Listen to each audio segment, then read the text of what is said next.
자, 안녕하십니까 여러분, 반갑습니다. 네, 오늘 유진성 주니어학원 개강 설명회에 오신 여러분들 정말 진심으로 환영합니다. 네, 두 팔 벌려 이렇게 환영합니다. 네, 이렇게 저희가 오늘 11시에 오전에도 한번 개강 설명을 했고요. 네, 지난주에도 했었고 이번이 어떻게 보면 이제 세 번째 개강 설명회가 되는데, 또한 또 새로운 분들 이렇게 뵐 때마다 I'm so excited. 네, 너무 이렇게 흥분이 되고 좋은 것 같아요. 그래서 특히나 이제 주말에 시간이 바쁘신데도 불구하고 와주셔서 다시 한번 감사드리고, 오늘 개강 설명회는 또한 특별한 게스트도 게스트 분도 저희가 초대를 해서 또 좋은 얘기 들어볼 수 있지 않을까 생각이 듭니다.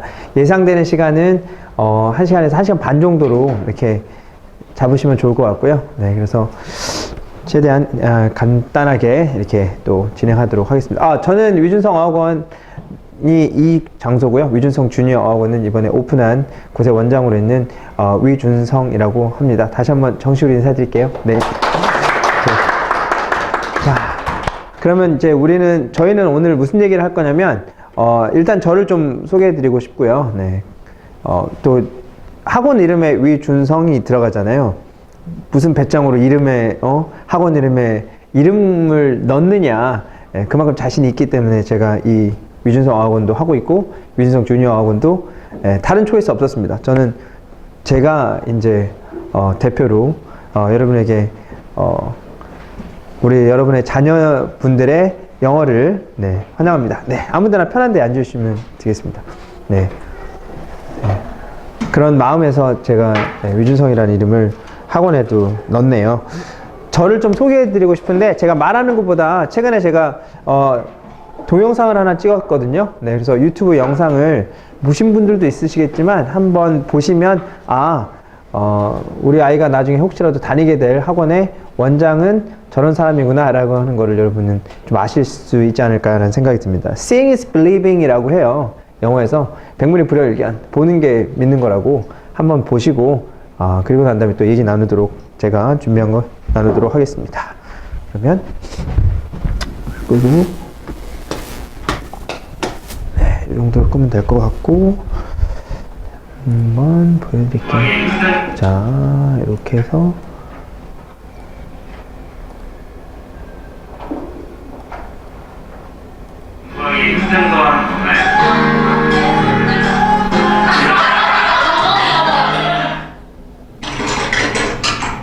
안녕하세요. 자기소개 부탁드릴게요. 유준성이라고 합니다. 처음인데 지금은 어디 가시나요? 지금은 2월 중에 오픈 예정인 유준성 어학원 주니어 한참 인테리어 공사 중이거든요. 그래서 그 현장을 하고 일과를 시작합니다. 그래서 현장을 보면 어떤 식으로 운영해야 될 것인지에 대한 그런 생각을 품고 사는 거죠. 좀 엄청 가깝네요. 네, 저희 집에서 2분 거리로 걸어서 갈 수 있는 거리를 최우선으로 삼았고, 그러다 보니까 우연치 않게 집에 가져가고 모습으로 잡게 됐습니다. 저희가 지금 이 공간이 2층이고요. 신촌에 있는 거는 성이라고 하거든요. 이 공간이 2층 중이요. 초, 중, 고 영어를 심어줘야죠. 영어 라이프. 이거 아들이 초등학교 1학년이거든요. 아들이 놀 수 있는 공간. 영어를 우리가 제일 중점을 주시는 부분은 싫어하지만 알아서 하니까, 저도 영어를 좋아서 하는 거지 그걸 이렇게 하나에서 하는 거 아니니까 좋아하면 좋겠다 이런 생각이 하나 커서 그런 공간이 탄생할 것 같은 예감이 드니까요. 잘 되겠죠? 잘 돼요. 공사 기간은 얼마나 되시나요? 한 달 잡았어요. 어학원 같은 거는 허가도 받아야 되고. 허가를 받는다고 하셨는데 네. 어떤 허가를 받는 건가요? 안전이라든가 면적의 크기에 대한 좀 지하에 있는 학원이 해야 됩니다. 창업 비용은 얼마 정도 드나요? 지금 기명 뭐야도 1억? 창업에 팁이 있을까요? 창업 팁 첫 번째, 자기 자신 알아서 접근성이 보이지. 그리고 내가 들어가자는 것은 타겟, 지역, 대상 이런 것도 확실하게 알고 정하겠다. 두 번째는 창업하신 분들한테 직접적인 얘기를 좀 들으면서 사실감과 큐를 좋지 않을까. 가장 중요한 건, 사실 가장 중요한 건 도구냐. 지금 어디 가시나요? 이제 원래는 도구로 가야 되는데 오늘은 오후에 연세대학교 강의가 있어가지고 바로 수업 끝나고 바로 움직이려면 연대가 커요. 차를 거의 안 쓰죠. 걸어다니는 게 더 좋을 때가 많다는 거죠. 영어도 들을 수 있어서 차 타고 다니면서 사실 제가 듣고 다녀요. 이렇게 부산 뭐 EBS 그렇죠. 차 타고 이동네. 저는 뭐 그냥 지하철 타거나 버스 타고 항상 들었어요. 제가 국내파거든요. 영어를 해외에서 공부하지 않았기 때문에 노출이 상대적으로 적다고 생각하고 그 노출을 메꿀 수 있는 방법은 그냥 듣는 거. 왜 차량 문의를 주셨나요? 뭐 저한테 매번 물어보는 건 영어잖아요, 결국은. 저는 제 삶 자체가 영어 라이프. 제 삶 통해서 조금 티를 좀 얻었으면 좋겠다. 어떻게 이 일을 시작하게 되셨나요? 유학 준비를 좀 했었는데 유학 가기 전에 학원에 잠깐 경험도 쌓고 돈도 좀 벌어서 유학을 가야겠다 생각하고 있었다가 학원이 너무 재밌는 거예요. 눌러 앉아서 그냥 있었고 대학원 들어갔어요. 국제학교학원. 그러다가 대학학원으로 들어가서 또 7년 공부하고 내가 직접 찾아서 해야겠다 라는 생각을 갖게 된 거죠. 그때. 강사를 하다가 왜 창업을 하게 되셨어요? 강사는 강사죠. 그냥 소속돼가지고 내가 한번 내 방식대로 내 생각대로 한번 운영해보자 라는 마음이 좀 컸고 자신도 있었고. 창업을 하셨던 어떠세요? 일단은 좋죠. 왜냐면 예전에 비했을 때는 제 시간이 많으니까 수업은 훨씬 많죠. 수업은 많아서 많이 하는데 시간을 쓸 수 있는 거 내가 조정해서 쓸 수 있는 거 물론 단점도 있죠. 책임감이 커지고 선생님들에 대한 책임감도 있고 학생들에 대한 책임감도 있고 운영적인 책임감도 물론 있고. 원래 요새는 커피를 한 잔 마셔야 되는데 그게 없어요. 오, 대표님이신가요? 잘 나온 사진이죠. 이게 비교 바로 나오잖아요. 굿모닝 안녕. 이게 제가 이제 유진성 그냥 이렇게 인분 팀장님 지금 안 보는 척. 안녕하세요. 네. 안녕하세요. 저는 이제 개원하게 되는 미신성 주니어에서 부원장을 맡게 된 에이젠이라고 합니다. 입사해 보니까 어떠신가요? 사실 이제 원장님하고 연이 좀 오래되었어요. 그래서 제가 고등학생 때 원장님을 처음 뵙게 됐고 저의 우상이셨던 원장님하고 같이 일할 수 있는 기회가 주어져서 너무 기쁜 게 가장 큰 마음입니다. 영어는 어떻게 접하게 되셨나요? 어릴 때부터 좀 어학에 관심이 많아 선생님께서 말씀하신 잉글리시 라이프에 나름 부합하는 삶을 살아왔다고 생각합니다. 그래서 저 또한 영어를 좀 꾸준히 거의 매일 접하게 되는 입장이라서 그런 것이 저의 영어 실력 향상에 큰 도움이 된다고 생각합니다. 항상 퇴근한가요? 항상 되어 있습니다. 학원 열 때 저의 로비에다가 셀을 틀어놓는데 그거는 어떻게 보면 저희 또 자랑이긴 한데 유진성 어머니 지금 현재 외항사 승무원 결국 한국에서 승무원을 많이 배출했거든요. 222명. 이게 많은 숫자예요. 여기가 이제 제가 토익 그룹으로 여기서 진행하고 있는 제일 큰 강의실 유튜브에서 촬영을 합니다. 여기고 유준성 쌤, 네, 영어 채널이니까 여러분 영어 공부하는 데 있어서 되게 도움이 많이 될 거예요. 강사분들은 몇 명이신가요? 9명. 데이터 강사가 되려면 어떻게 해야 되나요? 정말 열심히 일했습니다. 처음에 들어갈 때는 처음부터 누가 1등 하고요. 처음에 들어갈 때는 못 줬죠. 잘 된 이유가 뭐라고 생각하세요? 진심, 진정성, 토익 말고 영어를 가르쳐 주시고 뭐 영어 라이프 그 당시. 그래서 그때 수업자 들었던 친구들 혼동스러워하는 친구들도 있어요. 난 토익 공부할 건데 난 영어를 가르치니까. 근데 나중에 이제 저를 알아봐준 친구들은 아 이분이 영어를 통해서 토익을 가르쳐 주려고 했구나. 바로 또 쌤 How are you? I'm good. How are you? Thank you. Bye. Everyone. I'll see you later. 수업은 어떠셨어요? 수업이요? 네, 너무 재밌었어요.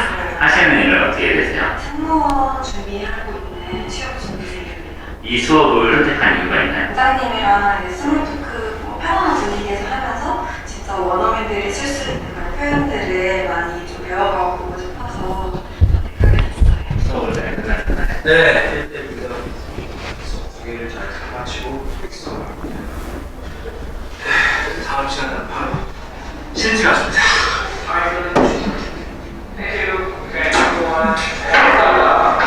수업은 잘 끝나셨나요? 처음에 잘 맞췄는지 친구들. 수업 잘 들으셨나요? 수업은 어떻게 들으셨어요? 영어학원은 이것저것 많이 알아봤는데 이곳에 좀 커리큘럼이 되게 다양하고 또 원장님도 되게 열정이 있으신 것 같아가지고 그것을 선택하게 되었습니다. 만족하시나요?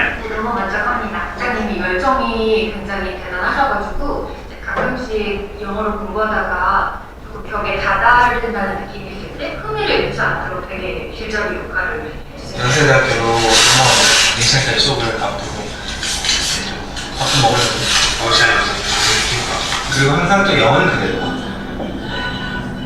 자동으로 나오니까 여기서 뭐 하시나요? 우리 연세대학교 대학원생들을 대상으로 영어 프레젠테이션이랑 영어 인터뷰, 토론, 말하기 이 수업을 제가 오늘 지금 특강 형식으로 20분 동안 진행하고 있는데 오늘이 2일차입니다.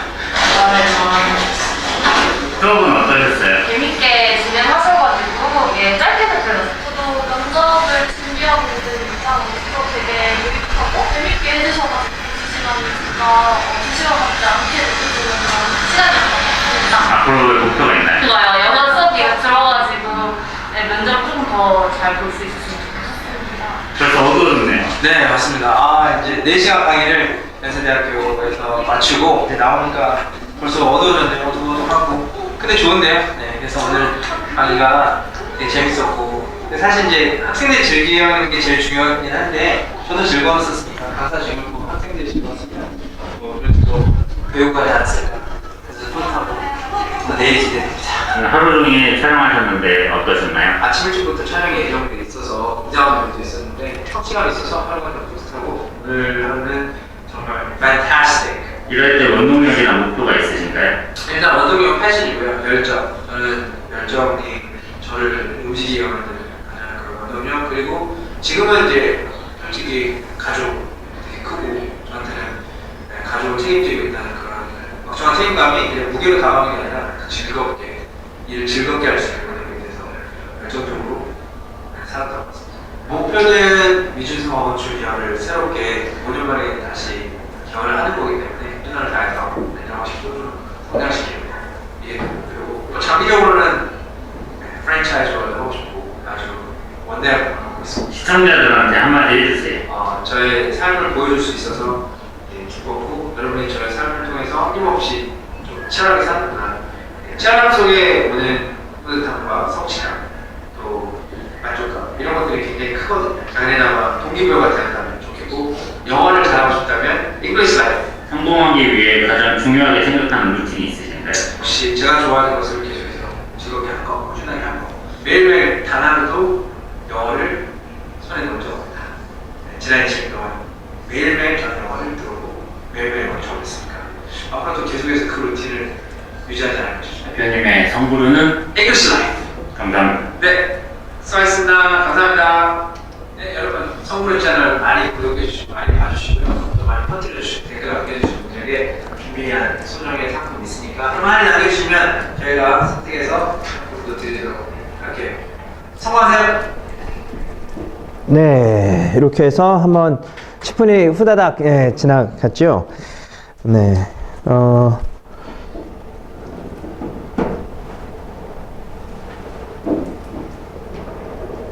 사실 이제 라이프가 어떻게 보면 진짜 굉장히 단순할 수 있었는데 이렇게 또 위준성 주니어 어학원을 이제 오픈한다고 인테리어 작업 왔다 갔다 하고 또 연세대 왔다 갔다 하면서 이렇게 또 기회가 좋은 기회가 있어서 한번 보여드릴 수 있었습니다. 네, 그 두 번째 제가 좀 갖고 온 그 슬라이드가 있어서 제가 좀 더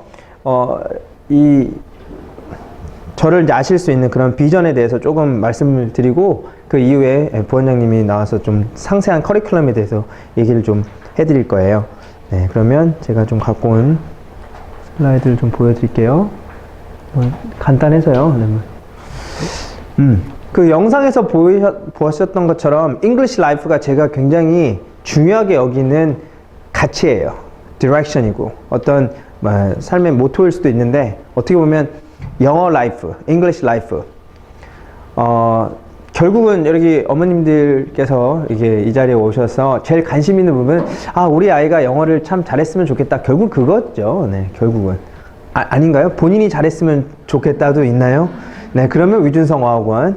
우리 아이가 영어를 잘했으면 좋겠다. 위준성 주니어 어학원. 네, 아주 간단합니다. 네, 제가 5년 이 자리에서 5년을 했는데 어머님들 많이 못 뵀어요. 바쁘시더라고요. 안 하시더라고요. 네, 근데 이제 필요하시면 하시겠지만 그런데 우리 아이들은 영어를 참 잘했으면 좋겠다. 결국은 그거죠. 그래서 이렇게 우리가 한번 떠나보자고요. 이제 시작하는 거예요. English Life Journey. journey는 여러분 장거리 여행을 journey라고 합니다. 그래서 이게 어떻게 보면 여기서 떠나서 저 뒤에 목적지는 아직 안 보입니다만 가는 길에 좋은 것도 있을 거고 또 힘든 것도 있을 거고 막 그럴 거예요. 필요하면 또 쉬기도 해야 될 거고 그래서 꼭 로드트립 같은 그런 개념인 것 같아요. 이게 좀 장기적으로 가야 되는 그런 길이거든요. 영어라는 게 결국에는 지금 잘해도 너무 좋지만 결국엔 나중에 어른이 돼서 나중에 정말 대학도 들어갈 때 또 취업을 할 때 그 이후에 그때 이제 영어를 어떻게 하느냐가 더 중요하니까 사실은요. 저는 어렸을 때 영어 잘하고 나중에 커서 영어 못하는 친구들을 많이 만났습니다. 왜요? 여기서 성인 어학원이니까. 거꾸로 어렸을 땐 영어를 하나도 못했지만 결국엔 나중에 영어를 잘하는 친구들도 너무 많이 만났어요. 왜요? 성인 어학원이니까. 그러니까 저는 성인 어학원에서 결과물을 많이 봤단 말이죠. 근데 얘기를 들어보면 잘한 친구들의 공통점이 있더라고요. 잘하고 있는 친구들, 잘하게 된 친구들의 공통점이 있었고 지금 성인이 돼서 어려워하는 친구들의 공통점 또한 있더라고요. 어렸을 때 어떤 환경에서 영어를 배웠느냐에 따라서 또 어렸을 때 뭐 얼마나 어떻게 했느냐에 따라서 그 결과는 굉장히 크게 차이가 나더라. 이 도로의 끝에 뭐가 있을지는 여러분들 기대가 되시죠? 나중에 여러분 아이들에 대한 미래가 기대가 되잖아요. 그래서 이 자리에 오신 것부터 어떻게 보면 플랜을 짜려고 지금 오시는 거고 한번 들어보려고 하신 거고요. 그래서 그런 플랜도 굉장히 중요해요. 기획도 되게 중요하고 뭐 어떤 식으로 가야 될까 이런 것들 고민도 많이 있을 텐데 네, 중요합니다. 네. 그래서 한번 짜보자는 거고 제가 제시해 드리는 거는 그래도 저희랑 한번 하면 그런 계획 세우는 것도 혼자 세우는 건 아니니까 여행도 혼자 가는 것보다 같이 가면 즐겁거든요. 혼자 가는 여행도 의미가 있지만 같이 가는 여행도 되게 의미가 있고요. 우리 아이들이 좀 사고했으면 좋겠다. 좀 생각하는 친구들로 좀 만들고 싶은 마음. 그러니까 영어를 잘하는 거는 나중에 영어만을 잘하는 게 아니라 그 영어를 잘하게 되는 과정에서 생각도 좀 하고, 그죠? 예. 자기의 의견도 낼 수 있는. 오늘 그 게스트분도 그런 얘기를 하실 거예요. 미국에서 공부를 하셨던 분이고 하니까 그런 부분에 대해서도 얘기를 하실 거라고 생각합니다만, 이런 부분들. 그리고 궁극적으로 우리 아이들이 나중에는 말을 뱉었으면 좋겠다. 그죠? 이게 진짜 그지 않아요? 여러분? 그냥 가는 것도 중요하고 좋은 대학교 가는 것도 중요한데 정말 말 잘하는 친구들로 좀 만들고 싶은 우리 어머님들의 마음. 네. 가는 거죠. 그래서 저희 그 위준성 주니어 어학원의 어떻게 보면 목표도 영어 진짜 간단하게 생각하시면 돼요. 아, 영어 잘하게 해드릴게요. 이거예요, 결국에는. 그런데 그 과정이 좀 즐겁고 재밌고 라고 하면 얼마나 더 좋을까요? 어린 친구들이 스트레스를 받으면 안 될 것 같아요. 그러니까 진짜 좀 솔직하게 말씀드리면 제가 오전에 했던 얘기를 다시 하는 걸 되게 싫어해요. 제 강의를 우리 성인 어학원 제가 이렇게 토익 강의 할 때도 했던 얘기 또 하는 걸 별로 좋아하진 않아. 그래서 그렇지만 오전에 제가 이 얘기를 한 적이 있어요. 그래서 그 예전에 제가 대학원 다닐 때 아까 제가 연세대학교 국제학대학원을 다닐 때 학비를 좀 벌어야 되니까 용돈을 써야 되니까 대치동에서 소위 말하는 대치동에 타워팰리스 제가 과외 한 적이 있거든요. 고액과외. 그거 일주일에 2번 가는 걸로 용돈이 되는 과외예요. 그러니까 저한테는 좋았죠. 저는 정말 아주 감사한 일이었죠. 근데 제가 가서 느꼈던 거, 너무 아이가 너무 힘들더라고. 너무 힘든 시간이더라고요. 그나마 제가 간 시간이 가장 즐거웠던 시간. 가서 이렇게 애니메이션 보는 시간이니까 가장 좋아했던. 그러나 과연 그 친구가 행복했느냐? 너무 괴로워했어요. 공부에 너무 힘들어했어.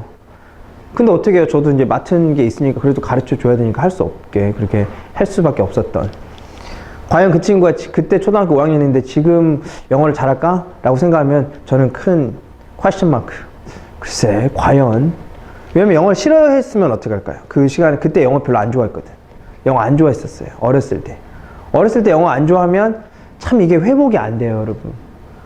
어른들 진짜 여기 영어 좋아하시는 분도 계시는 거 알고 있지만 또 나는 영어랑은 전혀 담싼 분도 계시죠, 솔직히. 근데 한번 생각해 보시면 돼요. 본인이 왜 영어를 좋아했던 건가? 아니면 왜 본인은 영어를 안 했던 건가?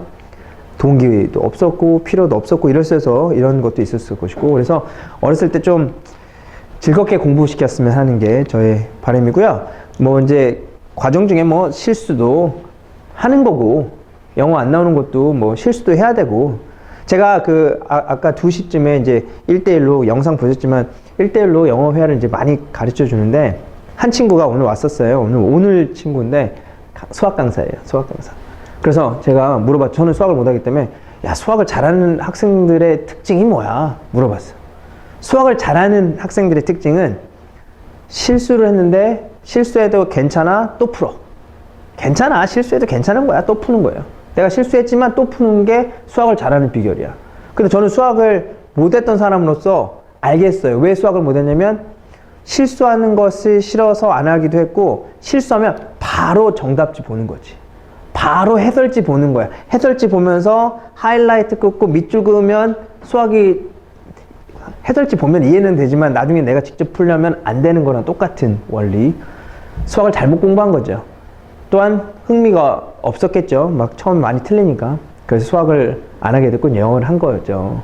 어떻게 보면 야, 영어도 똑같다. 제가 이제 그 친구한테 얘기를 했어요. 실수하는 거 that's okay, fine. 실수할 수 있습니다. I make mistakes all the time. 저도 뭐 원어민 아니니까 실수하는 거고, 우리말도 실수하는 거고. 네. 그러니까 우리 친구들한테 실수해도 괜찮아. 좀 못해도 괜찮아. 그걸 못했어. 왜 이렇게 했어? 이거 왜 안 했어? 이게 아니라 괜찮아. 안 해도 돼. 안 해도 돼요. 네. 솔직히 여기 지금 와 계신 부모님들의 자녀분들 중에 영어 싫어한다면 그거부터 조금은 좀 마인드 좀 싫어했다고 하는 거는 어느 순간부터 뭔가 있었어요. 뭔가가. 그러니까 그거를 참 이렇게 좋아하지는 않아도 싫어하지 않게끔 만드는 것부터가 이제 시작이죠. 그게 진짜 힘든 거거든요. 치유가 있어야 돼요. 거기서부터. 그래서 뭔가 좀 수정이 들어가고, 이게 그 협의적인 거로는 이제 영어하고 실수한 거에 수정도 되지만, 좀 크게 보자면은 가는 방향에서 조금 아쉽다라고 하면 좀 올바른 방향으로 한번 좀 바람직한 방향으로 가져가자는 그런 큰 의미가 있습니다. 그래서 실수하고 또 이렇게 수정하고 하다 보면 우리가 이제 영어적으로 또 좀 많이 배우겠죠.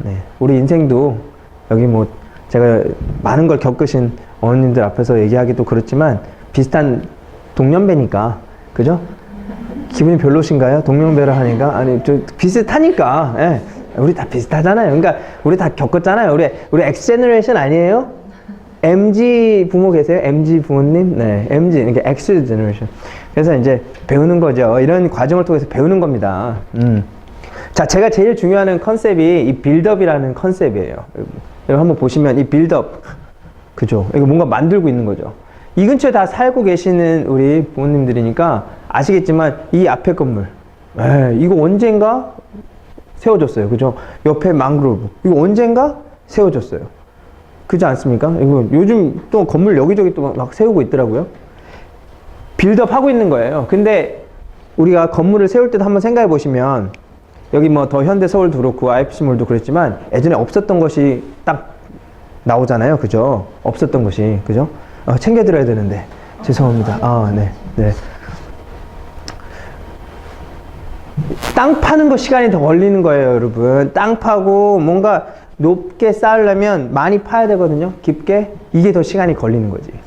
제가 왜 이런 말씀을 드냐면, 정말 우리 아이들의 영어를 높이고 싶어, 우리 아이들이 영어를 정말 잘하고 싶어 라고 하는 그 마음 충분히 이해 가는데, 그러려면 파야 되고, 그러려면 좀 시간이 걸리는 거예요.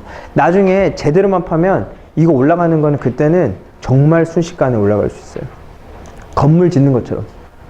여러분 5층짜리 가능하면 우리 건물주, 그죠? 저도 건물주 되는 게 소원이긴 한데, 그죠? 다 우리 그런데 5층짜리 건물 세울 수 있고, 본인이 50층짜리 건물을 세울 수 있다면 50짜리, 그죠? 50층짜리 건물에 건물주가 되면 좋잖아요. 그러니까 그 정도 세우려면 진짜 많이 투자해야 되고, 땅을 많이 파야 돼요. 지하도 많이 파야 되고. 빌드업. 그래서 우리 친구들한테 빌드업 해주고 싶어요. 어렸을 때부터. 좀 이왕이면 어렸을 때부터. 그래서 우리 월드컵 얼마 끝난지 않았으니까 여러분, 빌드업이라는 거, 빌드업 축구 빌드업이라고 많이 이렇게 나왔던 개념이에요. 그 당시에 카타르 월드컵 때 파울로 벤투, 벤투 감독이 욕 진짜 많이 먹었어. 갈 때까지 가서도 많이 먹었어요. 과연 16강 갈 수 있느냐. 4년 동안 욕 먹었어요. 옛날에 히딩크가, 우리는 히딩크 알죠? 요즘 세대는 히딩크 몰라요. 어머님들 2002년, 제가 최근에 한 친구랑 얘기를 나누는데요, 2000년생이에요. 깜짝 놀랐어요. 성인이야, 성인. 2000년이 성인이야. 저 깜짝 놀랐어요. 근데 우리 이제 자녀분들은 다 이제 2000년 이후 생들이 많으니까, 네. 근데 성인들이 2000년이에요. 그러니까 2002년도만 돼도 모르는 친구들이 많아요. 그때 2002년 때 히딩크가 별명이 5대0 있잖아요. 평가전에 맨날 져가지고 5대0씩 져가지고 야 히딩크 막 물러나 했는데 결국엔 4강. 진짜 게임에서 잘하는 거야. 벤투 이번에 엄청나게 욕먹었지만 결국엔 16강. 결국엔 해냈죠. 그래서 빌드업 축구. 야, 한국이 빌드업 축구를 하네. 빌드업 축구가 잔패스하고 이렇게 전술적으로 움직이는 패스 게임 해가지고 뭔가 만들어내는 축구를 하는 게 빌드업 축구인데 그거 하느라고 네, 4년을 쓴 겁니다. 그래서 단 3경기 만에 우루과이, 가나, 포르투갈 그 3경기 만에 물론 브라질은 좀 아쉽고 브라질 너무 잘해. 1대4로 지금 브라질은. 근데 포르투갈에서 2대1로 이겼을 때 전 국민이 환호하고 전 국민이 그런 희열을 느끼고 그 비난은 어디 가고 벤투를 다시 보게 되는. 지금 영어 못해도 괜찮다니까요. 지금 영어 좀 안 돼. 그러니까 지금 영어 잘 되고 있는 친구들이라면 너무 좋은 거고 영어를 좋아한다. 너무 좋은 거야. 그것만큼 좋은 건 없어요. 그게 강력한 에너지야. 그러니까 잘하고 못하고를 떠나서 어머님들 잘하고 못하고를 떠나서 영어를 잘하는 마음이 있으면 그것만큼 그건 돈으로 살 수 없어요. 그런데 그게 아니다 싶으면 조금만 기회를 주고 조금만 시간을 주시면은 빌드업 할 수 있어요. 괜찮아. 눈에 보이는 건 왜 우리 아이는 이거밖에 못해 라고 생각할 수 있겠지만 나중에 시간만 충분히 주고 벤투가 4년 동안 임기를 보장받았거든요. 4년의 임기를 보장받았기 때문에 휘둘리지 않고 본인의 철학으로 축구를 만들어낸 거예요. 우리 예전에는 여러분 우리나라 대단한 나라예요. 예전에는요. 월드컵 기간 중에 성적이 안 나면 감독을 날렸어요. 그게 1998년도 차범근 2번 지고 난 다음에 경기 중에 대회 중에 잘렸어요. 데리고 와. 그냥 내려와. 이렇게 했었던 적도 있단 말이지. 근데 외국인 감독인데 시간을 줬다? 그래서 만들어낸 거다. 제가 앞으로 이제 빌드업이란 말을 여기저기서 많이 쓸 겁니다. 잉글리시 라이프나 빌드업을 굉장히 많이 쓸 겁니다. 그래서 우리 아이들의 영어들도 한번 빌드업 해보자. 빌드업 하다 보면 아까 로드 보이시죠? 이게 게임 체인저라고 하는 거거든. 결국은 게임이 바뀌어요. 판이 바뀐다고. 요즘도 엄청나게 판이 바뀌고 있어요. 사실은요.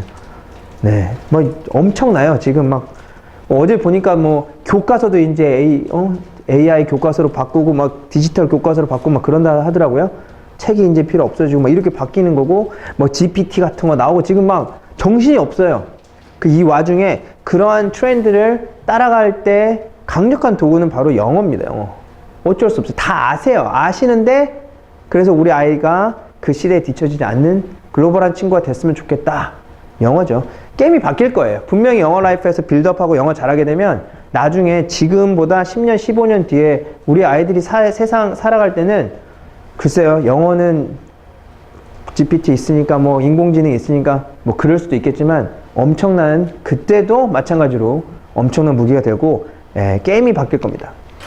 그래서 옛날에 라이프가 있으면 이제 뉴 라이프로 또 완전 또 기대되는 삶, 새로운 삶이 이제 펼쳐지게 될 것이며 여행의 끝은 여행의 끝은 너무 힘들어. 막 더 이상 이런 여행을 하고 싶지 않아. 다음에는 이런 로드 트립은 안 해야지. 이게 아니라 또 다른 로드 트립, 또 다른 journey, 또 다른 여행을 하고 싶지 않을까. 우리가 여행을 갔다 오면 아쉬움이 있어서 또 가고 싶은 것처럼 잉글리시 라이프의 끝에 사실 잉글리시 라이프 끝이라는 개념은 없어요. 사실은 끝은 없어요. 제가 20년 동안 영어 공부 아까 이렇게 했잖아요. 진짜 사실이에요. 예. 하루도 영어를 저는 굶은 적은 있어도 영어를 안 한 적은 없어요. 영어를 안 한 적은 없다. 국내파니까 어쩔 수 없어요. 저는 14살부터 했기 때문에 영어를 14살부터 여러분과 같이 했어요. 여러분도 14살 세대시죠? 그죠? 예. 그죠? 네. 미안해요. 좀 같이 묻어가고 싶어요. 그래서 그래. 조금 너무 동질감 느껴지고, 네. 좀 묻어가고 싶은 마음이 있어서 그렇습니다. 이해해 주시고요. 그래서 제가 13살, 14살 중학교 1학년 때부터 했고, 영어 공부했지만, 결국은 솔직히 대한민국에서, 탑에 든다 할 정도로, 그죠? EBS 했고, 아리랑 방송했으니까 국내파인데, 그러면 전 탑 찍었어요. 네. 아리랑은 국내파 안 쓰거든요. 아리랑 국제방송은 국내파를 쓰지 않아요. 근데 제가 들어가서 그걸 했단 말이죠. EBS 방송, 뭐 다 아시겠지만, 들어가서 영어 방송 진행하는 거 쉽지 않죠. 근데 국내파인데, 그러니까 저의 그냥 배경만 봤으면 절대 저를 쓸 수 없었을 거야. 그러나 저를 뭐 영어도 해봤고 했으니까 또 오디션 통과하고 이렇게 했으니까 제가 이제 거기서 한 거고 달라질 겁니다. 여러분의 자녀분들의 영어는 달라질 거고 삶이 달라질 거라고 저는 생각을 해요. 그래서 영어를 잘했을 때 삶의 변화가 있을 거다. 그거 궁극적으로. 그래서 여러분도 행복하고 아이도 행복하고 본인이 하고 싶어 한 거를 하니까 얼마나 행복한 삶을 살지 않을까 이런 기대를 해보면서 그런 시작을 우리 부모님들께서 이제 잘 또 선택해 주셔가지고 저희가 옆에서 같이 도와드리면서 나가고 싶은 게 제 비전이자 꿈이다 이렇게 말씀드리고 싶어요. 네, 그래서 영어를 잘하게끔 도와드리겠다 이런 비전을 좀 제시해 드리고자 합니다. 제 프레젠테이션은 여기까지 마치도록 하겠습니다. 감사합니다. 들어주셔서 감사합니다. 네, 아마 부모님들께서는 이제 더 관심 있는 부분은 그러면 위준성 주니어 어학원에서는 뭘 어떻게 하는데 이런 부분들 좀 디테일한 부분 요거 부원장님이 좀 나와서 소개해 주시고 그러고 난 다음에 저희 게스트 분이 네, 오늘 아침부터 오셔가지고 또 좋은 얘기 또 해주십사 이렇게 기다리고 있으니까 끝까지 기다리고 좀 들어주시면 감사하겠습니다. 이렇게 부원장님 이제 나와 주십시오. 네. 요거를 안으로 좀 넣어서 겉으로 빠진 겉으로 있는 거예요.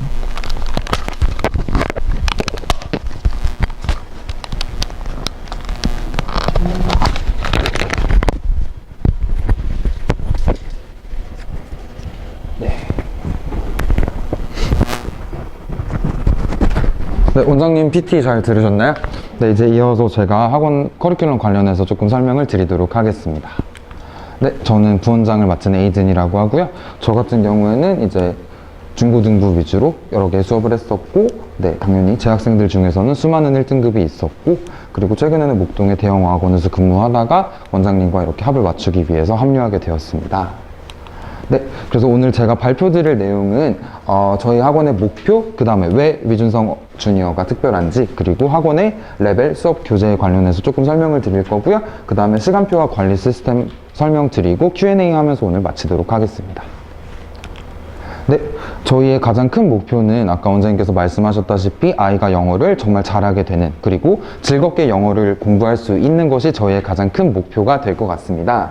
그래서 저희는 이제 Reading, Grammar, Speaking, Listening 4가지 영역이 고루 성장하는 아이를 만들겠지만 저희는 어학원임에도 불구하고 문법이 강한 아이를 만드는 것을 최우선 목표로 삼았습니다. 그래서 어학원 출신의 아이들이 이제 고등학교 과정에 들어가게 됐을 때 어법이 약하다 내지는 자기는 어법을 몰라서 영작하는 게 너무 힘들다 이런 어려움을 토로하는 아이들이 굉장히 많았어요. 그래서 이런 거를 미연에 방지하고자 저희는 문법이 강한 어학원을 만드는 것을 컨셉으로 삼게 되었고, 네, 그래서 초등부터 고등까지 저희는 최상위권 영어 실력을 위해서 노력하는 학원이 되도록 하겠습니다. 그리고 제가 가장 싫어하는 어떤 학생들의 자세가 그냥 가만히 학원에서 앉아만 있다가 오고, 그리고 뭐 가방만 메고 왔다 갔다 다니고, 제가 이런 걸 정말 싫어하거든요. 그래서 이런 거를 좀 방지하기 위해서 저희가 이따 설명드릴 관리 시스템도 도입을 해서 네, 모두가 네, 올바른 학습을 할 수 있는 학원을 만들어 보도록 하겠습니다. 네. 네, 저희 학원의 장점에 대해서 조금만 설명을 드려보도록 하겠습니다. 네, 우수한 강사진들이 네, 자녀분들의 영어 교육을 위해서 힘을 써주실 거고요. 그리고 원장님께서도, 그리고 저도 다년간의 강의 경험을 바탕으로 커리큘럼을 조금 탄탄하게 구성을 해보았습니다. 그리고 저희가 교육청에 인가를 낸 거는 반당 최대 8명이지만 그거보다 훨씬 더 적은 인원으로 소수정의 수업이 진행되게 될 거고요. 네, 그리고 대형 학원들이 보통 한 12에서 15 정도 구성이 된다라는 것을 생각해 봤을 때 그 절반보다 적은 학생들을 관리하게 된다라는 것은 학생 한 명당 강사가 신경 쓸 수 있는 양 자체가 늘어난다는 것을 의미하는 것은 물론이고 조금 더 아이들과 면밀한 유대관계를 형성할 수 있다라고 설명을 드릴 수 있겠습니다. 그리고 주니어의 특성상 즐거운 수업을 위해서 저희가 매월 이렇게 특별한 행사, 마켓데이라던가 할로윈이라던가 크리스마스 행사 등을 준비해서 실생활에서 영어를 조금 더 친근하게 즐길 수 있는 그런 월간 행사도 준비가 되어져 있습니다. 그래서 아까 제가 말씀드렸다시피 밀착 관리 시스템이 저희 학원에서 가장 좀 자랑스럽게 말씀드릴 수 있는 부분이고요. 그리고 각 반의 담임 선생님께서 배치가 되셔서 학부모님들과 원활한 상담을 위해서 네, 매월 최소 한 번씩은 상담 전화를 드리게 될 겁니다. 그리고 데일리 리포트도 이따 설명드리겠지만 아이의 증원 현황에 대해서 매일 보고서를 받아보실 수 있게 수업이 끝나자마자 데일리 리포트가 나가게 될 겁니다. 그리고 저희 같은 경우는 이제 매일 증원에서 단어 시험을 보게 될 거고요. 이거는 데일리 보카 테스트라고 부르고, 그리고 해당 주차에 나갔던 개념을 기반으로 한 주간 평가, 그리고 학기 말의 성취도를 통한 이제 학기 말 평가를 통해서 레벨 조정, 이렇게 계속 이제 학생들의 수업을 들었던 내용들에 대한 성취도의 이해가 계속 진행되게 될 예정이고요. 아까 말씀드렸다시피 저는 한 명의 나고자도 만들지 않는 게 부원장으로서 가장 큰 사명감이라고 설명을 드리고 싶습니다. 네, 그래서 가장 궁금해하실 레벨 편성에 대해서 조금 설명을 드려보도록 하겠습니다. 그래서 저희 같은 경우는 G반부터 시작을 하게 돼요. 그래서 G 같은 경우는 이제 9세 약자가 되겠고요. 네, 그 다음에 초 1, 2, 3이 추천 학년이 돼요. 그래서 G반 같은 경우는 이제 영어를 처음 시작하는 아이들, 내지는 네, 그래서 영어를 처음 시작하는 아이들에게 위해서 이제 흥미 위주의 수업이 들어가게 될 겁니다. 그래서 저희의 가장 입문반은 G2반이라는 반인데요. G2에서는 아직 아이들이 영어를 완전히 읽을 줄 모르는 아이들도 있기 때문에 원어민 쌤께서 들어가셔서 파닉스 수업을 진행해 주실 거고요. 그리고 한국 쌤께서 들어가셔서 리딩과 리스닝을 진행해 주시게 될 겁니다. 그래서 리딩과 리스닝도 사실 영어 수업이긴 하지만 한국쌤께서 들어가시는 이유는 아이들이 아직 영어에 완전히 친숙하지 않기 때문에 혹시나 모를 이제 이해적인 부분에서 도움을 주기 위해서 한국 강사가 배치돼서 들어가게 될 거고, 당연히 담임 강사는 한국 강사가 배치돼서 어머님들과 면밀하게 상담이 진행될 예정입니다. 그리고 G3로 올라가게 되면 아이들이 조금 영어 실력이 향상되게 돼요. 그래서 이제 파닉스가 아니라 문장을 얘기하게 되는 스피킹 수업이 들어가게 될 거고요. 그 다음에 마찬가지로 리딩과 리스닝 수업이 들어가게 돼서 네, 수업이 진행되게 될 예정입니다. 그래서 G반이 입문반 정도로 생각을 해주시면 될 것 같고요. 그 다음에 저희는 B로 들어가게 되는데, B 같은 경우는 저희가 초등 한 3, 4에서 5학년까지 추천을 드리고 있어요. 근데 저희 초등부 같은 경우는 완전히 무학년제거든요. 제가 여기 학년을 쓴 거는 어디까지나 추천을 드리기 위해서 쓴 거지, 저희는 무학년제로 운영을 하고 있습니다. 사실 학년별로 반을 편성하게 되면 아이들마다 이제 반 수준 차이가 너무 많이 나게 돼서 저희는 학년으로 구별을 하기보다는 아이들의 실력을 기반으로 레벨 테스트를 통해서 나온 실력을 기반으로 반을 편성을 해서 이렇게 반을 배치하게 될 거고요. 네, 여기 추천 학년은 그냥 참고 정도로 봐주시면 너무나 좋을 것 같습니다. 그래서 B반에서는 이제 조금 더 상세한 수업이 들어가게 됩니다. 그래서 여기서는 그냥 문장 정도의 수준을 말할 수 있게 된다면 여기서는 이제 조금 긴 회화 정도의 스피킹이 들어가게 될 거고요. 리딩 같은 경우가 여기서 단지 리딩 뿐이었다면 여기서는 어느 정도의 해석 기법을 통해서 해석식 독해 수업이 들어가게 될 예정입니다. 그리고 문법과 라이팅 수업을 통해서 배운 문법을 영작하는 것을 통해 조금 더 머릿속에 오래 남게 되는 그런 과정이 준비가 되어져 있고요. 네, 리스닝을 통해서 수업을 진행하게 될 예정입니다. 그 다음에 5반 같은 경우는 영어가 조금 익숙한 친구들, 즉 저희가 초등 상위반이라고 부르게 되거든요. 그래서 여기서는 이제 대체로 초등 고학년 친구들이 들어와서 수업을 듣게 될 건데, 여기서는 원어민 쌤께서 오셔서 스피킹과 디베이트 수업을 진행하게 됩니다. 그래서 아까 앞서 말씀드렸다시피 여기서는 이제 영어를 발음하는 법을 배우고, 여기서는 문장을 말하는 법을 배우고, 여기서는 조금의 회화까지 가능하게 되고, 이제 5반까지 올라오게 됐을 때는 본인의 의견을 영어로 논리정연하게 얘기하는 그런 디베이트 수업까지 진행을 할 수 있게 저희가 준비를 했었고요. 그 다음에 리딩 같은 경우는 여기서 이제 문장 하나하나의 해석에 좀 중점을 둬서 수업을 했다면, 초등학교 고학년부터는 수능식 독해를 좀 적용을 해서 이제 중2 때부터 보게 될 내신 유형에도 미리 대비를 해서 닥쳤을 때, 임박했을 때 절대 어렵지 않게 지도를 하는 것이 저희의 목적입니다. 그리고 제일 마지막 반이 S반이라고 하는데요. S 같은 경우는 완전 최상위 반입니다. 그래서 완전 최상위로서 이제 원어민 수업도 들어가게 되고, 저랑 원장님께서 들어가셔서 디베이트랑 라이팅을 따로 이제 수업을 하게 됩니다. 그리고 수능 논리 독해라고 해서 이제 완전 해석적인 것도 물론 중점이 되겠지만 글의 구조나 논리력을 통해서 정답을 도출해내가는 그런 훈련까지도 저희가 준비를 해놨거든요. 그래서 초등이 G2부터 S까지 이렇게 수준별로 나눠져 있다라고 이해를 해주시면 너무 감사할 것 같습니다. GBOS는 그냥 참고로 저렇게 좋은 단어들이죠. 다 좋은 단어들을 적어봤습니다. 네, 그래서 중등부 수업 같은 경우도 5, 8부터 배치를 해서 수업은 비슷한 맥락으로 진행이 되지만 중1하고 중2 같은 학생 같은 경우에는 당장 내신 시험이 있기 때문에 문법 수업에서 내신 어법과 관련된 기출문제 내지는 개념과 관련된 수업이 조금 추가된다라고 이해를 해주시면 너무 감사할 것 같습니다.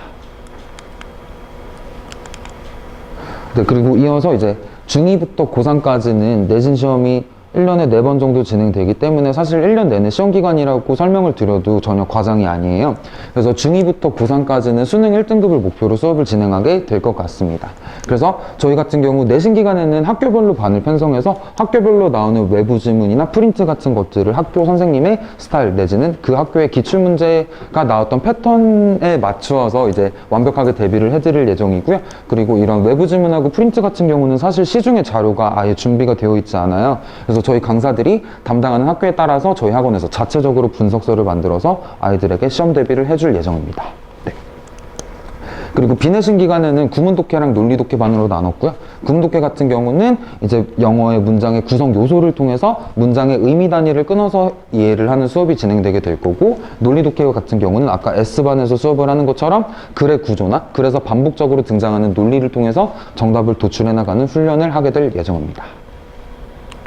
네, 그래서 아까 앞서서 제가 각 반별로 어떤 수업이 들어가는지 설명을 좀 드렸었는데요. 그 영역별 숙제에 대해서도 조금 언급을 드리도록 하겠습니다. 숙제 같은 경우는 이제 반마다 이제 단어 개수가 다르겠지만 적은 반은 증언할 때마다 30개씩, 많은 반은 증언할 때마다 80개씩 정도 저희가 계획을 잡고 있거든요. 그래서 올 때마다 증언 시마다 테스트를 보고 일정 기준 이하면 당연히 남아서 테스트를 보고 통과를 해야만 귀가를 할 수 있는 시스템으로 구성을 해놨습니다. 그리고 파닉스 반 같은 경우는 얘들아 집에서 꼭 3번씩 읽어와야 돼, 엄마는 꼭 3번씩 읽어와야 돼 라고 말로만 하면 아이들이 절대로 읽어오질 않아요. 그래서 각 반별 담임 선생님께 증언 전까지 핸드폰으로 녹음을 해서 그 녹음 파일을 담임쌤께 전송을 하는 것을 저희는 숙제로 편성을 했습니다. 그래서 녹음 파일을 보내주시면 담임쌤께서 보내주신 녹음 파일을 듣고 아이가 어떤 발음이 모자란지, 어떤 것이 좀 어려움을 겪는지를 파악해서 클리닉 수업 때 따로 옆에 붙어서 첨삭을 하는 것을 목표로 했습니다. 그리고 리딩 같은 경우도 당연히 문제랑 워크북을 푸는 것은 너무나 당연하겠지만 해당 챕터를 쉐도잉이라고 한번 듣고 따라해서 녹음해서 보내는 거, 이렇게 준비가 되어져 있습니다.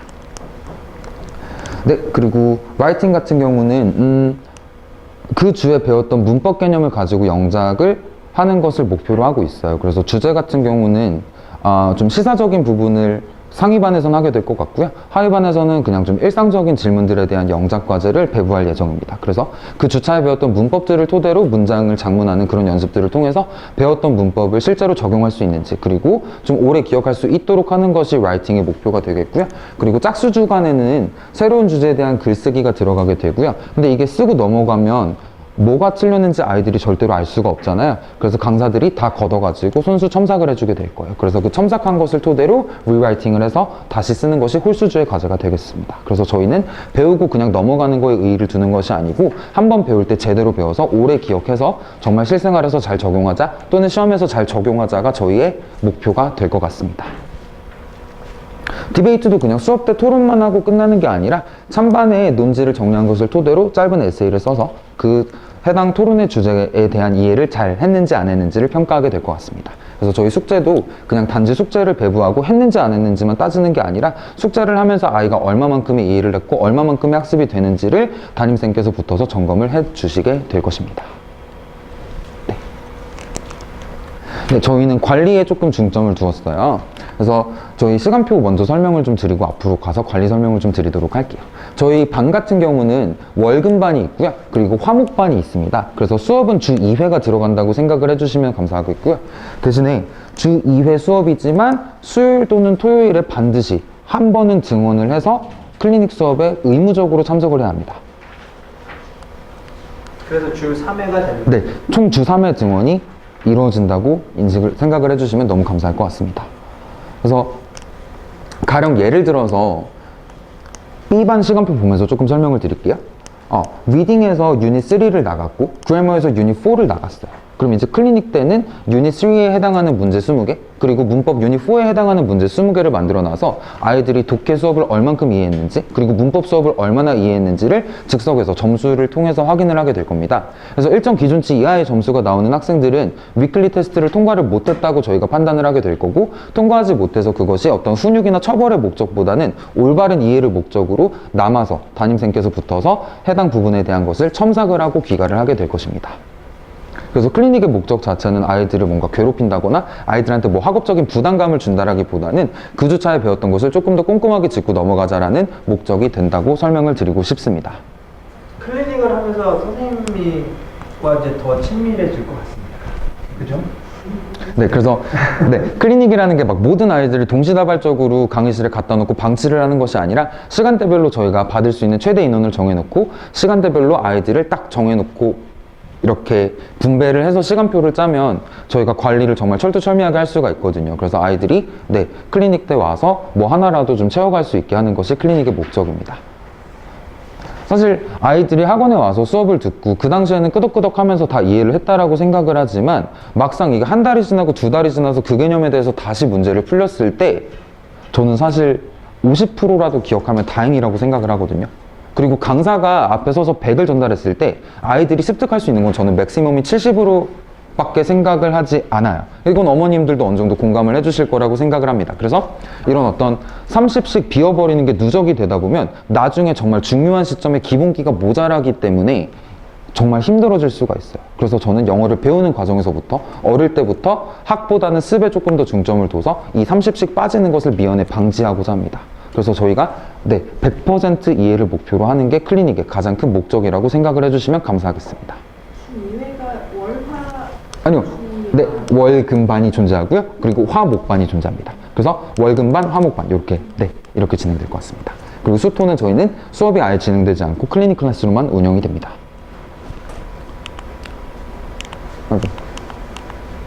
네, 그래서 저희 같은 경우는 선생님들께서 영역별로 들어가 주시게 될 텐데 그래서 각 영역별로 수업만 하고 땡이 아니고 저희가 종례 때 모여서 그 반에 들어갔었는데 내 수업 때 이런 일이 있었고 내 수업 때는 이거를 이해를 못하더라. 선생님께서 다음 수업 들어가실 때 이것도 같이 설명을 해주셨으면 좋겠다라고 저희가 팀 티칭 시스템을 구성을 해놨어요. 그래서 한 선생님이 내 타임 내내 쭉 수업을 하시는 게 아니고 영역별로 전문화된 강사가 들어가서 수업을 하겠지만 각 영역별의 선생님이 매일 종례 때 회의를 통해서 아이들의 진행 현황에 대해서 면밀하게 공유를 하게 될 겁니다.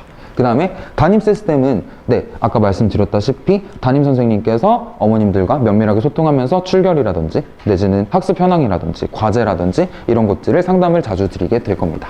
그리고 데일리 테스트랑 데일리 리포트는 이제 올 때마다 저희가 확인해가지고 아이가 몇 시에 등원을 했고 오늘 수업에서는 뭘 배웠으며 다음 과제는 무엇인지를 일목요연하게 확인할 수 있도록 한 장의 사진으로 메시지로 전송을 드리는 게 데일리 리포트라고 인식을 해주시면 될 것 같고 클리닉 클래스는 이제 주말에 방금 설명드린 바와 같습니다. 그리고 저희는 학기별 평가를 통해서 레벨 업을 할지 레벨 다운을 할지 레벨 유지를 할지 결정을 하게 됩니다.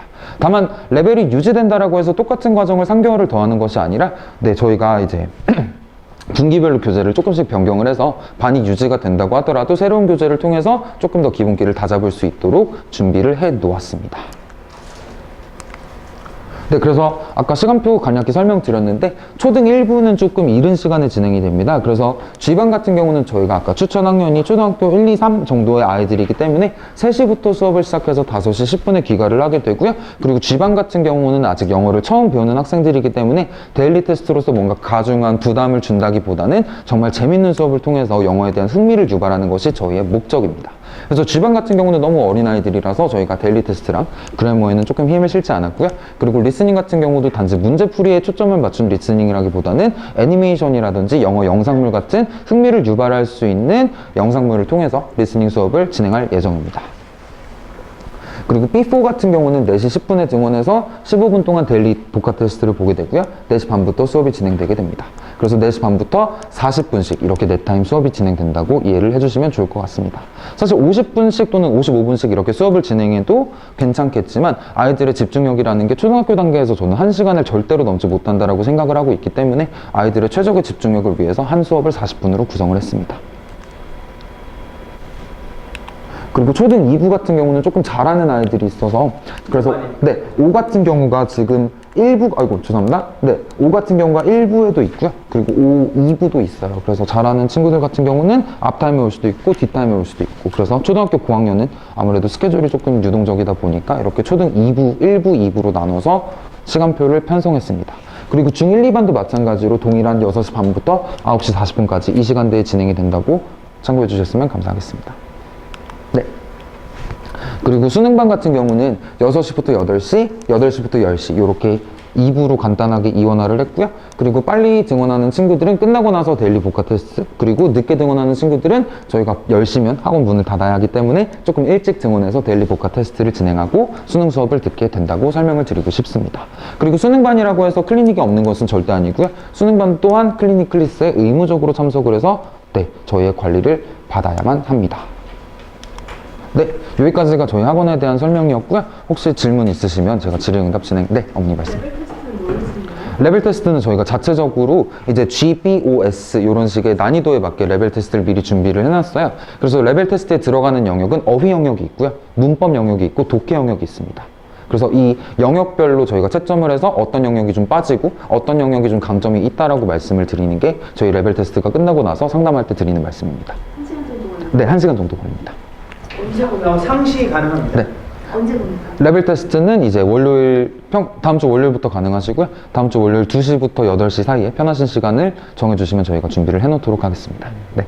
다음 주부터는 유진석 네. 주니어 어학원에서 레벨 테스트는 진행을 하겠습니다. 네. 온라인 숙제 같은 건 없어요? 네, 온라인 숙제 같은 건 없고 저희는 녹음 과제 위주로, 그리고 녹음 과제랑 오프라인 숙제 위주로 진행을 하게 될 것입니다. 사실 이제 커리큘럼이라는 거는 바뀔 수 있죠. 예, 어떻게 보면 좀 융통성 있게 유동적이다. 네. 사실 이제 저는 성인 친구들한테는 성인들은 어린 아이들보다 이제 의지력은 그래도 성인이 좀 더 강할 거라고 생각했는데 그렇지도 않더라고요. 근데 이제 강해요. 일단 성인이 가지는, 우리 어머님들이 가지는 가장 강력한 무기, 성인이 가지는 가장 강력한 무기가 의지거든요, 사실은. 그래서 그 친구들한테는 할 수 있는 거를 좀 많이 주는 편이에요. 저 같은 경우는 굉장히 숙제가 많습니다. 그리고 자율적으로. 네, 온라인 말씀 주셨는데 저희가 홈페이지 구축 작업 중에 있거든요. 그래서 3월 학기는 사실 온라인 과제가 바로 들어가기는 힘들다라고 말씀을 드리겠지만, 이제 여름 학기나 가을 학기쯤에는 홈페이지가 완전히 구축이 돼서 사실 복합 플래시카드라던가 이런 좀 G반 친구들의 흥미를 유발할 수 있는 어휘 학습 또는 문법 학습 정도는 온라인으로 구축을 준비하고 있습니다. 네, 그래서 업체 컨택 중에 있고요. 네, 그리고 어머님 방금 손 들어주는데 혹시 질문? 수업 시간 표에 네네. 중등반하고 수학 내신반이 구분이 되어 있잖아요. 네네. 이게 중등반에 수업하다가 시험 기간에 내신반으로 바뀌는 게 아니라 완전히 분리된 수업인가요? 네, 저희는 분리를 해놨어요. 그래서 사실 이제 중1까지는 학교에서 시험이 없잖아요, 지금. 근데 중2 때부터는 이제 내신이 들어가게 되기 때문에, 네, 그래서 사실 중2 친구들은 좀 반반이에요. 그래서 요즘 트렌드를 보면 사실 초등학교 고학년 때부터 입시 쪽으로 아예 틀어버리시는 학부모님들도 좀 많으시거든요. 근데 그게 싫으신 분들도 존재하시고, 그래서 중2 같은 경우는 내신을 들을지 아니면 어학원식 수업을 들을지 이렇게 선택해서 진행할 수 있게 저희가 준비를 해놨습니다. 다만 어학원식 수업을 듣더라도 내신이 필요한 친구들은 내신 기간 한정해서 반 이동을 해서 내신 대비를 진행할 예정입니다. 네. 그러니까 좀 중2 과정 같은 경우는 지향점이 좀 다르다고 생각을 해주시면 좋을 것 같아요. 그래서 나는 우리 아이가 수능을 좀 편하게 준비했으면 좋겠다라고 하시는 분은 수능반에서 내신 대비랑 수능 수업을 준비해 주시면 될 것 같고, 아니다 나는 우리 아이가 조금 더 영어 수업을 친숙해졌으면 좋겠다라고 생각하시는 분은 중2 뭐 O9이나 S반을 선택해서 그렇게 진행해 주시면 감사할 것 같습니다. 네, 혹시 또 질문 있으실까요? 셔틀버스 있나요? 저희가 아직 셔틀은 운행을 하지 않고 있습니다. 앞으로 계획이 없을까요? 있죠. 네. 하고 싶습니다. 네, 하고 싶은데, 하고 싶어요. 정말 하고 싶은데, 일단은, 없어요. 이렇게 이 근처에서 이제 좀 걸어 다닐 수 있는 학원이, 그리고 뭐, 좀 초등학교 저학년이라면, 어머님께서 이제 워낙 이제 싫으시겠지만, 라이딩 가능하면 이제 그렇게 저희가 지금 준비를 하고 있고요.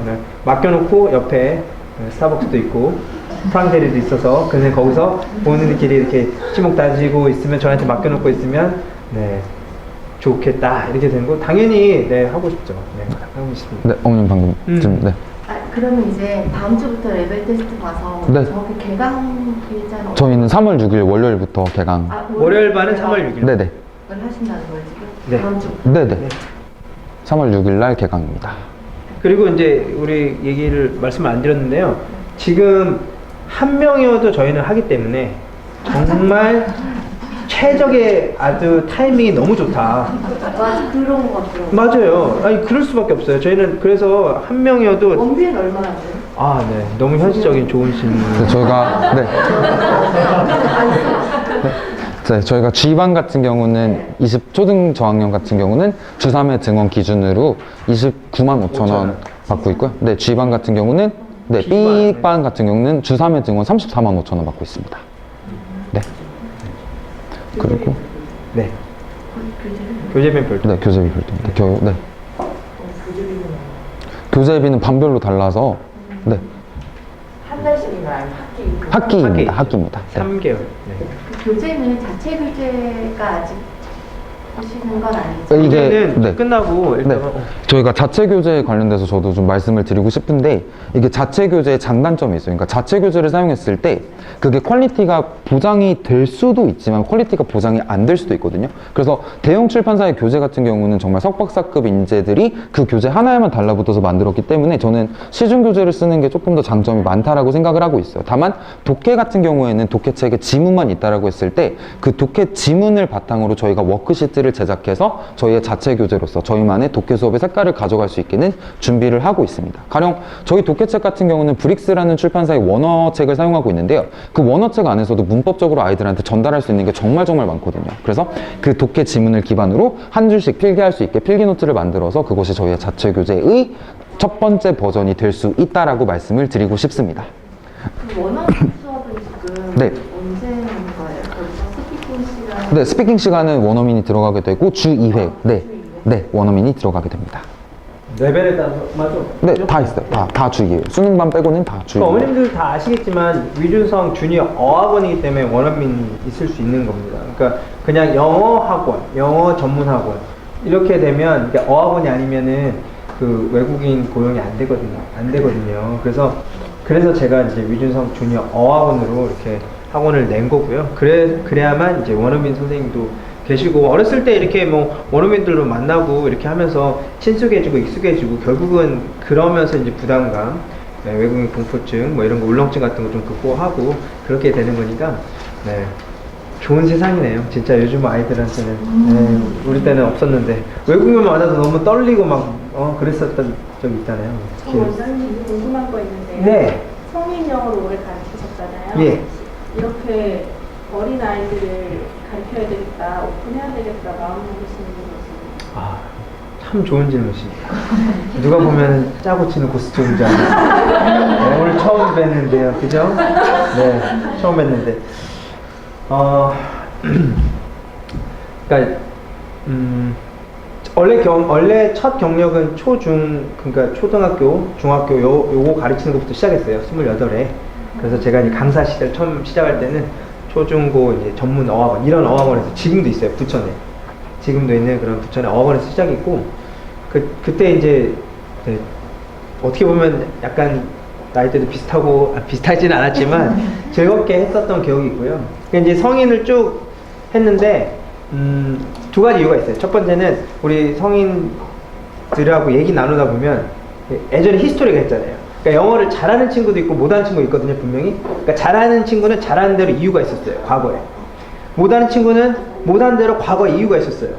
그래서 20대 때 만나는 친구도 있고 20대 후반에 만나는 친구도 있고 30대 때 만나는 친구도 있고 40대 넘어서 만나는 친구들도 있는데 안타까운 거예요. 내가 이렇게 얘기하면 좀 일찍 만났으면 좋았을 텐데, 원장님 일찍 만났으면 좋았을 텐데, 그런 얘기를 계속 들어왔겠죠, 사실은. 근데 그때 만난 게 첫 시작이죠, 어떻게 보면은. 근데 이런 거를 우리 친구들도 좀 뭐 중학교 때부터 또 초등학교 때부터 고등학교 때부터 좀 만났었더라면 너무 좋았겠거니, 나처럼 영어 좀 잘하게 만들고 싶은 마음이 좀 컸고, 이런 마음도 또 컸고요. 이런 것들도 있었고, 현실적으로는 아들이, 저기 아들이거든요. 제 아들인데요. 그래 이제 1학년 되니까, 사실 초등학교 1학년 되니까 아들 뛰어놀고 싶은 영어 학원 만들고 싶었어요. 아들 좀 놀고 싶어하는 학원 만들고 싶은 게 좀 컸어요. 그래서 그 전에는 그 공부를 그렇다고 제가 시킬 수는 없잖아요. 저희 선생님들이 시켜주겠죠. 그래서 전 집에서 그냥 환경만, 집에는 아까 그 영상 보셨겠지만 집에서 그냥 CNN 틀어놓고, 저 CNN 틀어놓고 CNN 보는 거에 대한 거부감 없어요. CNN 좋아하지? 서가 안 좋아해. 그래, 너무 잘했다. 그래서 제가 못 가르치는 거예요. 네. 근데 영어 그냥 듣는 거, 왜냐면 제가 한 방법이니까 그런 식으로 이렇게 뛰어놀고 싶은 마음도 또 있었고, 네, 그래서 결국에는 이제 여러 겸사겸사. 네. 그리고 성인 어학원 이게 제가 6년째 이제 지금 진행하고 이게 운영하고 있는데요. 사실 네, 쉽지 않아서 되게 네, 어렵습니다, 사실은. 네. 요즘에 이제 뭐 코로나 3년 제가 겪었어요. 코로나는. 네, 이제 우리 부모님들도 어머님들도 다 힘드셨겠지만 코로나 3년 동안 많은 게 바뀌고 학원에서 온라인 많이 겪어보셨을 거예요. 네, 굉장히 많은 그게 있어서 저한테도 또 모멘텀도 필요하고 사실 안정적으로 가려고 했으면은 이거 그냥 해야죠. 안정적으로 가려면 근데 저의 성격상 저는 안정적인 것보다는 도전하는 걸 좋아하는 사람이고 해서 저도 이런 게 도전을 해야 막 열정적으로 해야 뭔가 이렇게 성과를 내는 사람이라 안정적인 것보다는 좀 도전하고 싶었고 여러 가지 요인이 복합적으로 또 있었던 것 같습니다. 질문 주셔서 너무 감사드립니다. 그래서 우리 어머님들께 부탁드리고 싶은 부분은 그 부분이에요. 저분이 사실 제 영어에 미친 사람이거든요, 저는요. 그러니까 영어를 정말 미쳤고 영어를 우리 가족이 생기기 전에는 제일 좋아했던 사람, 제일 좋아했던 대상은 영어였어요. 심지어 데이트하는 것보다 영어가 더 좋아했으니까. 그럼 말 다 한 거잖아요. 네. 여자보다 더 영어를 좋아했으니까. 믿겨지지 않으실 수 있겠지만 진짜 그랬어요, 제가. 그래서 그렇게 이제 삶을 살았는데 가족이 생기고 그래서 이제 이 순위를 밀어왔지만 그럼에도 불구하고 영어는 빼놓을 수 없는 키워드다, 저의 인생에 있어서. 그러니까 저는 영어 때문에 덕을 본 사람이라 우리의 친구들, 미래 재원들도 영어 때문에 좀 덕을 봤으면 좋겠다. 정말 영어 잘하면 너무 좋은데 이건 잘해본 사람이 알거든요. 잘해본 사람이 영어 잘하면 좋은 걸 알거든요. 근데 영어가 힘들면 기회를 못 잡고 이런 것들을 성인 어학원하면서 너무 많이 겪어서 우리 아이들한테는 좀 첫 단추부터 좀 잘 꼈으면 좋겠다라고 하는 마음이 되게 굉장히 커요. 그래서 좀 아까 뭐 농담이 아니라 진담으로도 한 명이어도 저희가 우리는 너무 소중해. 그 친구들의 인생은 너무나 소중한 거잖아요. 근데 나중에 10년, 15년 뒤, 뭐 가깝게는 뭐 5년, 10년 뒤에 이 인생을 바라보면 엄청난 책임감과 사명감을 갖고 안 갖고는 교육 사업을 할 수 없다. 영어, 특히 영어 교육은 또 마찬가지다. 이런 생각이 좀 듭니다. 그래서 우리 강사님들 이렇게 잘 얘기해 주셨습니다. 여기 빨리 빨리 강사님들 빨리 인사 한번 드리고 일로 한번 나와서 인사하는 시간 갖고 인사만 드리고 그리고 오늘 게스트분 얘기 나누고 게스트분의 얘기 꼭 들으세요. 그리고 우리 또 Q&A 또 이어서 저희 부원장님이시고 여기 지인 선생님 본인이 이제 인사해요. 네, 저는 지인 선생님입니다. 네, 안녕하십니까. 여기는 또 저희가 영어 이름을 쓰고 있어가지고 저는 세리나 선생님이라고 합니다. 네. 저는 제이라고 합니다. 네. 그래서 이렇게 저희 굉장히 저 때문에 평균 연령이 올라갔습니다만은 굉장히 영하고 젊고 패셔닛, 열정적인 이런 에너제틱한 선생님으로 제가 구성을 했는데 꼭 하나 말씀드리고 싶으면은 제가 고등학교 때 만났던 고등학교 때 저한테 YBM 제가 신촌 토익 YBM에서 가르쳤거든요. 여기 YBM 신촌했을 때 고등학교 때 영어 특기자로 대학 가려고 저한테 토익 배웠어요. 그래서 그때 이제 인연이 된 거예요. 그때부터 이제 10년 넘게 이렇게 인연이 있었는데 어느 순간 뭐 저한테 영향을 받았는지 또 어쩌는지 강사에게로 칵 뛰어들더라고요. 그래서 제가 계속 응원하고 있다가 이번에 의기투합하게 된 거고 이 지금 세 분의 선생님분들도 저한테 계속 다 영어를 배우고 있어요. 배워갖고 배우고. 그러니까 이게 대부분 그러니까 일단은 원장인 제가 영어를 이제 좋아하고 영어에 대한 철학이 확실하거든요. 저는. 그런데 그러면 우리 선생님들이 저랑 딴 생각하면 안 되거든요. 다른 어떤 교육 이념이라든가 다른 교육 철학을 가지고 가르친다면 안 맞잖아요. 결이 안 맞는데 그래도 영어 라이프, 잉글리시 라이프 저한테 계속 얘기를 들으면서 우리가 공감하는 부분이기 때문에 설사 제가 직접 가르치진 않더라도 제가 손수 제가 손수 뽑은 우리 선생님들이 우리 아이들을 사랑으로 정말 열정으로 가르쳐 주는데 부족함이 없다. 이렇게 제가 자신감 있게 그렇게 자부한다 저는 이렇게 말씀드리고 싶습니다. 아무튼 인사드리고 들어가 주시죠. 네, 감사합니다.